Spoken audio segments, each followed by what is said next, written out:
The gate clanged shut like a gunshot lights from the sheriff's cruiser washed over the gravel, and Karen's voice cut through the cicadas as her two kids clutched melting popsicles on the wrong side of my fence. I had one hand on the new lock I'd welded in myself, boots planted on my non-HOA driveway, and for a second, it felt like a reality show ambush gone wrong. The sheriff rolled down his window, looked from me to her, then chuckled like he'd known this call was coming all week. That wasn't how I planned to start my Friday. But truth is, this had been building for months. I live just outside an HOA line. My deed covers the house and the gravel road, and for as long as Karen has been president, she's treated my yard like a public park that somehow forgot to ask her for permission. Letters about community alignment drones, buzzing low to assess landscaping comments at meetings about how my barn and pond are perfect for the kids. And then the day she tried to usher her children in for a spontaneous playdate and squeeze in behind them like she owned the place.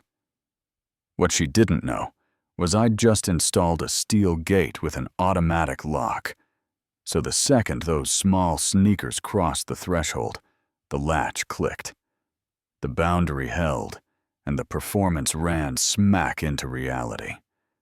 I kept my voice calm, told the sheriff the kids were safe, shaded up with my dog, and a hose for water. And I'd swing the gate the moment their mother stepped back past the no trespassing sign and stopped screaming like she'd discovered fire. He nodded, took in the sign, the notarized deed I had ready. The lock I was still holding like a steering wheel, and asked me, half teasing, how I'd managed to stay this patient. I thought about the months before that morning, the passive-aggressive notes about standards the day an inspector in a polo tried to measure my fence without county credentials. The time Karen demanded I open my goat pen because the children need enrichment, and the reason I spent 3 days welding a gate was simple. You can forgive a lot, but you don't forgive someone deciding your home is an amenity. The sheriff explained what I already knew. Private property, no HOA jurisdiction. And even when she waved her phone and threatened the mayor and the fire chief and the county inspector, he just raised an eyebrow and asked her to lower her voice. The crowd on their porches filmed. The kids shifted from crying to awkward. And when she finally took 2 steps back, I tapped the remote, opened the gate, just enough for the little ones to slip out, and watched her herd them to the SUV, while promising to take this to the board. Yeah, that happened. After the sirens faded, a crisp envelope slid under my gate, with the HOA crest like a wax seal in a medieval movie full of bureaucratic sugar about harmonizing property standards and shared amenities for local families, which is HOA for, "We'll paper you to death until you comply." That afternoon, I sat at a diner with an old friend from the county clerk's office, spread our plat maps between ketchup bottles, and found the thing nobody had noticed, a sliver of old easement where the HOA's main road crossed land I actually own. Not a weapon, just leverage, a simple truth, printed in black and white. We filed a clarification notice to make it crystal clear. Back home, a neighbor who'd had enough of the circus slipped me photocopied meeting minutes with Karen's handwriting in the margins. Acquire parcel integrate barn playground plan. And I started a folder, then a binder, then a backup hard drive, because I've learned if someone is willing to lie loudly, you document quietly. A week later, a demand letter arrived from a law office 2 towns over, accusing me of unlawful detainment of minors and failure to comply with community safety norms, ending with a request to submit to arbitration. Arbitration for a non-HOA owner. That was cute. I sent a short certified reply denying their jurisdiction, copied the sheriff, attached my deed and zoning. The second letter came back shorter and shakier, like they'd poked the bear and realized it was welded steel. Meanwhile, Karen kept doing what Karen does, showing up with her kids at 4 every afternoon, like clockwork, nudging a soccer ball against the bars while angling her phone for a tearjerker. My cameras caught the rehearsals, the prompts, the stage directions. You know what I mean? Then came the afternoon. My timer did me a favor. 9 a.m., lock a setting. I added after the first intrusion. She staged another drop-off, kids hustling toward the pond with towels. Gate clicked behind them, and I stepped onto the porch, narrating for the tape comm, and measured like a weatherman, explaining the rain. This time, a no-nonsense sergeant in mirrored sunglasses rolled up, took my folder of screenshots and letters, and the easement clarification peeked over the gate and saw 2 kids petting my dog under the shade tree, then wrote Karen a notice that said, in the plainest language you've ever read, "Do this again, and it becomes criminal." She stormed off, but not before noting my cameras like she was clocking enemy artillery. The next week, the county inspector arrived, a real one this time, and I walked the boundary with him. He checked clearances, measured setbacks, reviewed the paperwork, then turned to Karen in front of half the block and said the words that drained the color from her face. "This gate is compliant, the HOA has no jurisdiction, and the road is not public." The sergeant leaned on his cruiser and laughed when she claimed my goats traumatized her children. "Ma'am, I've seen the footage." He said those goats got more fan mail than you. Humor is a weapon too, turns out. The reporter I'd emailed earlier asked to come by. We walked the perimeter on camera, and she promised to blur my address and verify every claim. By then, the county attorney had also requested a statement, which meant the sheriff's running file wasn't just a folder in the passenger seat anymore. Karen pivoted where people like her always pivot: courthouse steps and big words. A process server handed me an emergency injunction packet, thick enough to doorstop the barn, all the failed arguments recopied into legal fonts.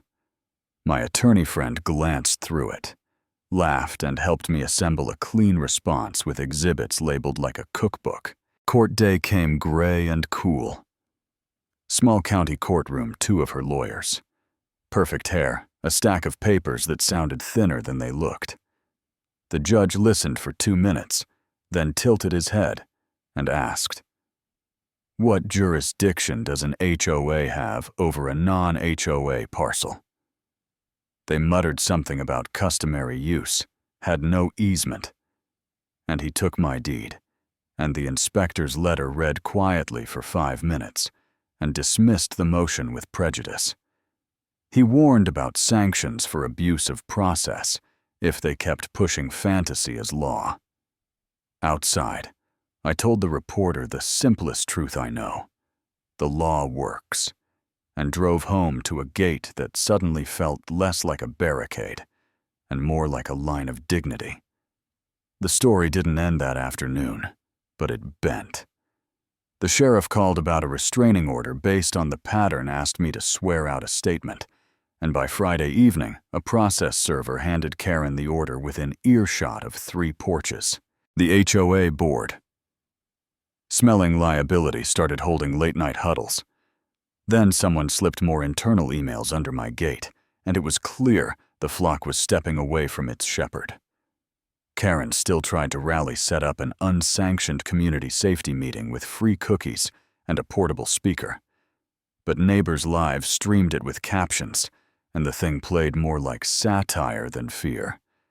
Then came the envelopes that matter: a county letter thanking me for cooperation, and later a white one she delivered herself.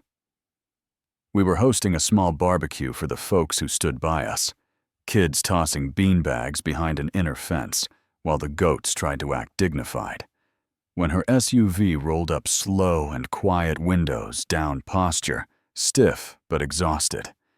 She stopped at the post, held up the envelope with hands that trembled a little, and said she had a final statement. No theatrics, no mic, just a resignation letter from the HOA. copies of the photos she'd weaponized, and one sentence acknowledging my property is private, and she had acted without authority.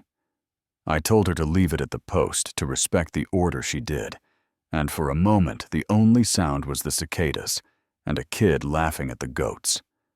She turned, climbed back in, and drove away without a speech. People think you feel triumph in a moment like that, but what I felt was a long exhale I'd been holding since the first clang of that lock. We scanned the letter, filed it with the rest, and the barbecue rolled on. Neighbors who used to peek over the fence now sitting at my table. The sheriff's tweet about respecting private property, making the rounds, the reporter stopping by to capture something I never thought this fight would give me community. I still walk the perimeter at night, still check the latches, still back up the camera feeds. But the ritual isn't fear anymore. It's stewardship. The gate isn't a wall. It's a marker that says boundaries matter, and if you defend them with patience, humor, and receipts noise gets quiet.